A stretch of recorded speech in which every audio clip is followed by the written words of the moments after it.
ቅዱስ ላይ ሁለተኛ ሳሙኤል 18:2 ላይ ሰራዊቱን ሰብቆ አቢሴሎምንና ይሄን ሁሉ ያደረጉብኝን እዋጋለሁ እወጣለሁ ከናንተ ጋር አላቸው።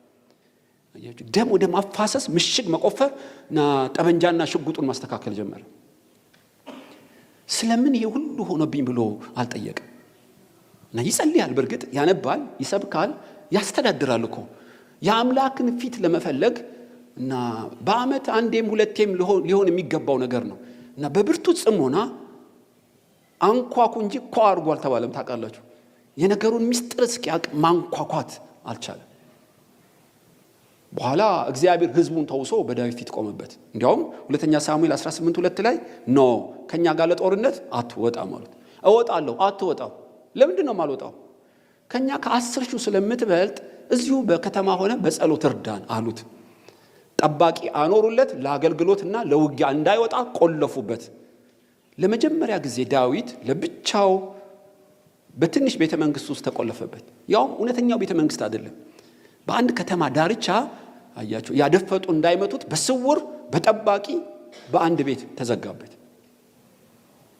በዚህ ሰዓት ሳይወድ በግድ እንደ ልጅነቱ ሳይነክስ በፊት እንደነበረው ጥልቅ የጽሞና ጊዜ ለብቻው ለረጅም ሰዓት ከእግዚአብሔር ጋር አሳለፈ። በዚህ ሰዓት ነው ይሄን የዘመረው። እንደነገ ከልጁ ከአቢሴሎም ጋር ሊዋጋ የጦርነት መለከት ሊነፋ አንድ ቀን ሲቀረው ዳዊት በእግዚአብሔር ፊት ጥልቅ ጽሞና ውስጥ ገባ እና በዚህ ሰዓት የዘመረው መዝሙር ነው የምላችሁ።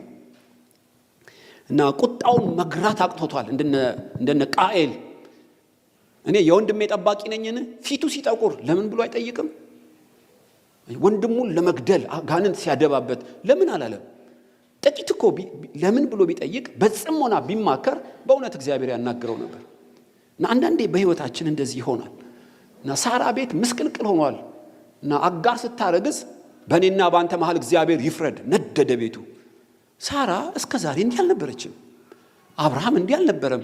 እንግዳ ነገር በቤቴ ለምን ሆነ ሰው አይልም። ከመክሰስና ከመከሰስ በፊት የነገሩን ምንጭ ሳራ አላወቀችም። ከነገሩ በላይ ያስቸገራት እና ስለ ነገሩ ምንጭ መሳቷ ነው ዋጋ ያስከፈላት በእውነት። እና በመጽሐፍ ቅዱስ ስለዚህ ነው መዝሙረ ዳዊት ምዕራፍ 4 ያነበብኩላችሁ። እዛ ቁጭ ብሎ እየጸለየ ሳለ የጽድቄ አምላክ በጠራሁት ጊዜ መለሰልኝ፣ በጭንቀቴም አሰፋህልኝ፣ ማረኝ፣ ጸሎቴንም ስማ። ለመጀመሪያ ጊዜ ዳዊት አቢሴሎም ነው አኪጦፌል ነው አይደለም ጥፋተኞች እነሱ ናቸው እያለ ከማሳበብ ይልቅ አንድ ጸሎት በቅድሚያ ጸለየ። ጌታ ሆይ ያውቃለሁ አንተ ጻድቅ ነህ፣ በደረሰብኝ ሁሉ አንድ ነገር እለምንሃለሁ፣ ማረኝ። ይሄ ማረኝ የሚለው ከየት መጣ ብትሉ በጥልቅ ጽሞና ውስጥ የዚህ ሁሉ የማዕበሉ ምክንያት እሱ እንደሆነ ገባው ማለት ነው። እኔ አይደለሁ እንዴ ከቤርሳቤ ጋር ያነቦርኩት? ባሏን ኦሪዮንን የገደልኩት እኔ አይደለሁ? ናታን ከቤተ ሰይፍ አይርቅም አላለኝምን? የዚህ ሁሉ የማዕበሉ ምክንያት ምንድነው የሚል እዚህ አካፍያለሁ ትዝ ይለኛል። እኔ አይደለሁምን? እለምንሃለሁ አለ። በዚህ ሰዓት ነው ሰላሙ የተመለሰለት፣ ተስፋው የተመለሰለት፣ ብርሃን የበራለት። በጽሞና ውስጥ ሆኖ ራሱን ማየት ቻለ። ጥልቅ ጽሞና ካላደረግን ራሳችን ከራሳችን እንሰወራለን። ይገርማችሁ፣ ኢቭን ማንነትን ማየት አትችልም። መስታወት ከፊት እንደተነሳ ይሆናል ማለት ነው። ዳዊት ማረኝ ብሎ ጸለየ ማለት ነው። እና ራሱን አየ፣ ገባው፣ የማዕበሉ ምንጭ ገባው ዳዊት። እና ጽሞና በሚያደርግበት ሰዓት ዋናውን አስኳሉን እንደ እንዝርት ያዞረውን ብዙ ዋጋና ጊዜ ያስከፈለውን ያለ ፍሬ ዘመኑን ያስረጀውን ምስጢሩን አወቀው። መፍትሄውንም አውቆታል በእርግጥ።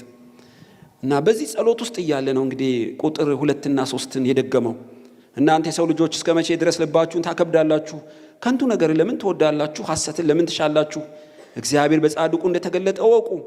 እግዚአብሔር ወደ እርሱ በጠራው ጊዜ ይሰማኛል ይልና ቁጥር 4 አዲስ መገለጥ፣ ተቆጡ ነገር ግን ኃጢአት አታድርጉ። ራሱ እኮ ዳዊት ተቆጥቶ ነበር። በአቢሴሎም ተቆጥቶ ነበር። በወታደሮች መፈንቅለ መንግስት ባደረጉት ተቆጥቶ ነበር። አሁን ቁጣውን በመግራት ራሱን መግዛት ቻለ። እንዲያውም ከሱ አልፎ ለአቢሴሎምና ለጦሩ ግሩፕ ትንቢታዊ መልእክት ያስተላልፋቸው ጀመር። አቢሴሎም ፈቅድልሃለሁ፣ ተቆጣ። ለምን ፈቀድክልኝ? እንዴ አምኖን ትዕማርን ሲያነውር ፍትህ አልበየንኩማ። ለምን እንድቆጣ ፈቀድክ? ለእኔ አቢሴሎምም ለትዕማርም ቶሎ ካሳ አላመጣህልንማ አይደለም? ፍትህን አልበየንኩማ አለን። ጥሩ ነው መጸጸትህ፣ ግን ችግር የለውም እኮ መበደልህ። አሁንም ተስፋ አለ። እግዚአብሔር ይላል ፊቴን ፈልግ፣ እኔ እንደገና እኮ አምላክ ነኝ። አየህ ዳዊትን ሰላም አጥቶ ነበር፣ ይተኛል አያንቀላፋም። አሁን ግን ይተኛል ያንቀላፋል። እንደ ስንዴ የሚበዛ ሰላም ነበረው፣ አጥቶ ነበር፣ ይኸው መለስኩለት። ተስፋው ተወግዶ ግራ ገብቶት ነበር፣ ይኸው ተስፋውን መለስኩለት። እኔ አሁንም እንደዛ ነኝ። እንደ ወገግታ ተዘጋጅቶ ይጠብቃል ወንድሜ። በእውነት ካንተ የሚፈልገው አንድ ነው። ትክክል ነኝ ብለህ በያዝከው መንገድ ላይ ምንም ኃጢአት የለውም። ማሰብ ትክክል ነኝ ብለህ ግን ላይሆን ይችላል ያ መንገድ። እስቲ ቆም ብለህ አምላክን አማክር። በዳዊት ዘመን ቀጥሎ ረሃብ ሆነ። ስንት ሰውና እንስሳ ረገፈ።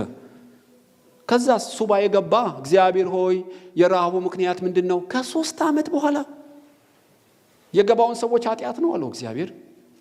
አቤት ከ3 ዓመት በፊት ቢጠይቅ ኖሮ ወገኖች፣ ሰውም እንስሳም ሳያልቅ ፍጥረትም ሳይጎዳ ምንጩን ይነግረዋል፣ ረሃቡም ይቆም ነበር። እግዚአብሔር እስኪጠይቀው ድረስ ዝም አለው። ልክ ሲጠይቀው በነቢይ በኩል ሚስጥሩን ገለጠለት። ስለምንድን ነው የሀገሬ ሕዝብ የሚንከራተተው? ስለምንድን ነው ከአበሳ ወደ አበሳ የሚሄደው? እግዚአብሔርን በትህትና መጠየቅ አቃተንን? ጽሞና አጣን ወይ? ዛሬ እግዚአብሔር ይናገራል። በአቢሴሎም መንገድ ላሉ፣ በዳዊት መንገድ ላሉ በፊቴ ጥቂት ብትጸልይ፣ ራስን ለመመርመር ትሁት ብትሆን እግዚአብሔር ታሪክን ይቀይራል። ሞትን ይሽራል፣ ጦርነትን ይሽራል። አየህ ቅባትን ያመጣል፣ ዘውድን ያመጣል። የተሰደደና የኮበለለው ይመለሳል።